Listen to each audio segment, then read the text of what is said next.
പ്രായമേറെയുള്ളൊരു വല്യമ്മ ഇങ്ങനെ വിറക് കെട്ടിയിട്ടിട്ട് നടന്നു പോവാ. ഒരാൾ വന്നിട്ട് സഹായിച്ചു. ഉമ്മ, ആ വിറക് കെട്ടി ഞാൻ ഏറ്റിക്കൊള്ളാം. ഉമ്മക്ക് ആശ്വാസമായി.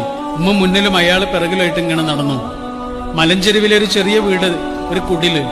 ഉമ്മ പറഞ്ഞു, മോൻ ഇതാണ് എന്റെ വീട്, ആ വിറക് കെട്ട് ഇവിടെ ഇറക്കി വെച്ചോളൂ. അദ്ദേഹം ഇറക്കി വെച്ചു. ഉമ്മ എന്തോ ഒരു കൂലി കൊടുത്ത് അയാൾ വേണ്ടാന്ന്. അപ്പൊ ഉമ്മ പറഞ്ഞേ, നിന്നെ പോലെയുള്ള ഇത്രയും നല്ല കുട്ടികളൊക്കെ എപ്പോഴും ഉണ്ട് മോനെ. ഉമ്മക്ക് വല്ലാത്ത സന്തോഷമായി കേട്ടോ. മോനൊരു കാര്യം ചെയ്യണം, നല്ല കുട്ടികളെ മാത്രം കേടുവരുത്താൻ വേണ്ടിയിട്ട് ഒരാൾ ഇറങ്ങിയിട്ടുണ്ട്, അവന്റെ അടുത്തേക്ക് പോകരുത് കേട്ടോ. അതാരോ ഉമ്മ? മുഹമ്മദ്, ഖുറൈശിയാണ്. ആണോ? ഉമ്മ കണ്ടിട്ടുണ്ടോ മുഹമ്മദിനെ? ഇല്ല മോനെ, ഞാൻ കണ്ടിട്ടില്ല, എനിക്കവനെ കാണുകയും വേണ്ട.